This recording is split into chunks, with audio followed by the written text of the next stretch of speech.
Gisteren wie het een roege dag. Meer jest als maaitijd. En joet weet ik meer jest als maaitijd. Maar de wien joeg staar gewoon wat del. En dat nou ik alweer een roege nacht. De komende dagen wordt het wat meer simmer. Nou ja, morgen nog net. Maar laat ik beginnen met joen en vannacht. Flinke opklaringstemperaturen, 18 graden, een net al te sterke wind, zwak of matig. En die komt uit het zuiden en zuidwesten uit. En dan morgen, bewolkt waar. De zin komt er denk ik net on te pas. En letter in de media in de joentijd, ruim en lichte ruim, hield ik voor de nacht.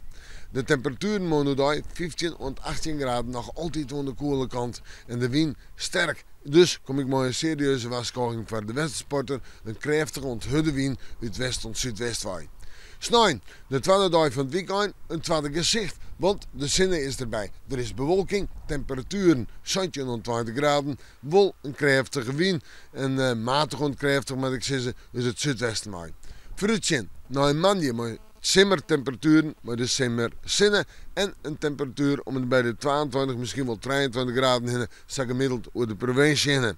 En dan zetten we terug naar de Tiese, een paar ruim of tongerbuien. Dat begint al in de nacht van maandag op Tiese.